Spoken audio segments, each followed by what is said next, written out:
சவுக்கு சங்கரை கைது செய்வதற்கு காவல்துறையினர் தனிப்பட்ட ஆர்வம் காட்டுவது ஏன் என கேள்வி எழுப்பி காவல்துறையினரை கண்டிக்கும் வகையில் நீதிமன்றம் கருத்து தெரிவித்து சவுக்கு சங்கருக்கு நிபந்தனை ஜாமீன் வழங்கி உத்தரவிட்டுள்ளது. சினிமா தயாரிப்பாளர் மகேஷ் ரம்யா என்பவரை மிரட்டி பணம் பறித்ததாக அளிக்கப்பட்ட புகாரின் அடிப்படையில் பிரபல யூடியூபர் சவுக்கு சங்கர் ஆதம்பாக்கம் காவல்துறையால் கடந்த சில நாட்களுக்கு முன்பு கைது செய்யப்பட்டார். பின் சைதாப்பேட்டை நீதிமன்றத்தில் ஆஜர்படுத்தப்பட்டு சவுக்கு சங்கர் சென்னை புழல் சிறையில் அடைக்கப்பட்டார்.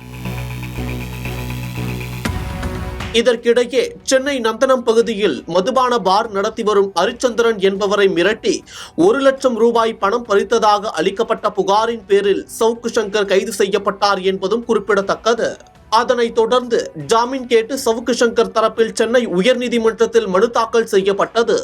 இந்த ஜாமீன் மீதான மனுவை சென்னை உயர்நீதிமன்ற நீதிபதிகள் SM சுப்பிரமணியன் மற்றும் P தனபால் ஆகியோர் முன்பு இன்று விசாரணைக்கு வந்தது. அப்போது இருதரப்பு வாதங்களையும் கேட்ட நீதிபதிகள் இந்த வழக்கில் சவுக்கு சங்கருக்கு நிபந்தனை ஜாமீன் வழங்கி சென்னை உயர்நீதிமன்றம் உத்தரவிட்டுள்ளது. அதே சமயத்தில் நீதிபதி SM சுப்பிரமணியன் காவல்துறையை நோக்கி பல்வேறு கேள்விகளை எழுப்பியிருந்தார். சவுக்கு சங்கரை கைது செய்வதற்கு காவல்துறையினர் தனிப்பட்ட ஆர்வம் காட்டுவது ஏன் என்று கேள்வி எழுப்பிய நீதிபதி தொடர்ந்து காவல்துறையினர் தங்களது அதிகாரத்தை தவறாக பயன்படுத்துவதை ஏற்றுக்கொள்ள முடியாது என்றும் காவல்துறையால் தான் தேவையில்லாத சட்ட ஒழுங்கு பிரச்சனை ஏற்படுகிறது என்றும் வழக்கை விசாரித்த நீதிபதி தனது கருத்தை வெளிப்படுத்தியுள்ளார்.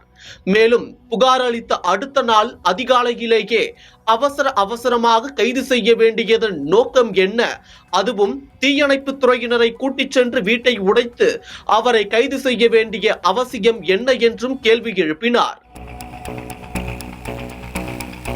அதோடு காவல்துறை அமைப்பு ஒரு தனிநபருக்கு எதிராக செயல்படக்கூடாது என்றும் நீண்ட காலமாக நிலுவையில் உள்ள பல்வேறு வழக்குகளில் காவல்துறையினர் இதுபோன்ற ஆர்வம் காட்டவில்லை என்று கூறி நிபந்தனை அடிப்படையில் சவுக்கு சங்கருக்கு ஜாமீன் வழங்கப்பட்டது. இதன்படி தன்னிடம் உள்ள பாஸ்போர்ட்டை காவல்துறையிடம் ஒப்படைக்க வேண்டும் என்றும் தேவைப்படும் பட்சத்தில் விசாரணை அதிகாரி முன்பு ஆஜராக வேண்டும் எனவும் சாட்சிகளை கலைக்கும் நோக்கில் செயல்படக்கூடாது எனவும் நீதிமன்றம் நிபந்தனை விதித்துள்ளது. அதிகாரத்தில் இருப்பவர்களின் தவறுகளை சுட்டிக்காட்டியும் அவர்கள் மீது தொடர்ந்து விமர்சனங்களை முன்வைத்து வரும் சவுக்கு சங்கர் இது கைதாவது முதல் முறை அல்ல. இதற்கு முன் பெண் காவலர்களை இழிவுபடுத்தியதாக கூறி கைது செய்யப்பட்டது அதிக அளவில் பேசும் பொருளானது. அதேபோல் தூய்மை பணியாளர்களை இழிவுபடுத்தியதாக கூறி அவரது வீட்டில் மலம் ஊற்றிய சம்பவம் பழிவாங்கும் நோக்கில் அரங்கேற்றப்பட்டதாக சட்டமன்றத்தில் கூட பேசப்பட்டது குறிப்பிடத்தக்கது.